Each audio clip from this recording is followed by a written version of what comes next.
One of the most controversial issues in the book of Revelation is the question of the millennium. And it's the 1,000-year reign of Christ, and there's all these different views from premillennial, amillennial, postmillennial, and basically trying to answer this question is the millennium a literal thing? Is it a figurative thing? When's it going to happen? All of those kinds of things. And so in your book, you talk about the millennium a little bit. So in your understanding, what is the millennium? This is a difficult question, as you know, Dustin. Thank you very much. Mm-hmm. Everyone has to answer the question of the millennium because the book of Revelation has the word millennium in it. The first point that I would make about the millennium is not a doctrine. Okay. And I know that would catch readers by surprise, but let's think about what makes a doctrine a doctrine. A doctrine is a teaching that you can find in multiple New Testament books among multiple New Testament authors on multiple occasions. Mm-hmm. In other words, it is a teaching that's repeated over and over again, right, such as the necessity for Jesus to die on the cross for our salvation, or that God loves us. You can read the Gospel of Matthew, you can read the Gospel of Mark, you can read the Gospel of John, you can read other New Testament books, you can read Paul, you can read Peter. You'll find those teachings about the love of God, about the necessity of Jesus dying on the cross for our salvation.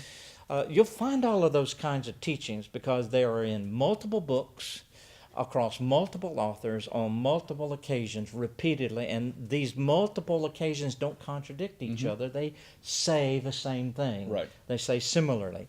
That's a doctrine. That's a teaching that becomes a dogma.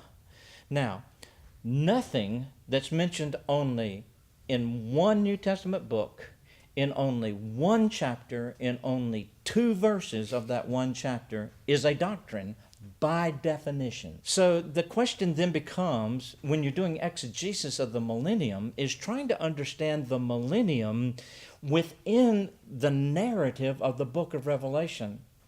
And when you clarify that it's not a doctrine, then you're not going to go off on grand schemes trying to situate the millennium in some pre-devised scenario of the end time. It's unnecessary. Why is it unnecessary? Because as John does in the book of Revelation, he writes symbolically. Mm-hmm. He's using apocalyptic genre. We all know apocalyptic, or we should know that apocalyptic genre has one of its hallmark characteristics is that it uses figurative language. Mm-hmm. There are metaphors all over the place in the book of Revelation.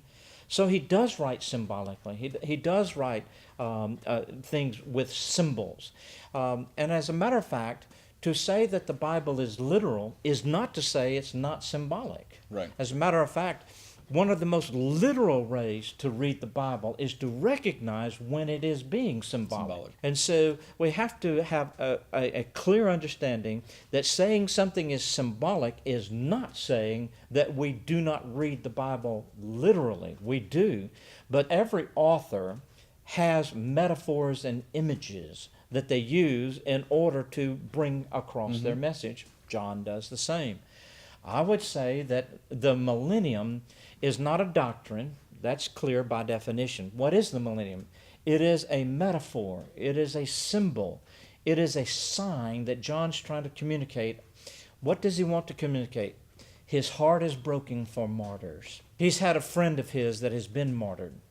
I just kind of think that Antipas, who was martyred at the church in Pergamum, which you can read about in the early chapters of the book of Revelation, he's our one explicit martyr in the book of Revelation. Yep. And I think John is thinking about his friend Antipas and others who die on behalf of their faith, who literally lose their lives in giving their witness.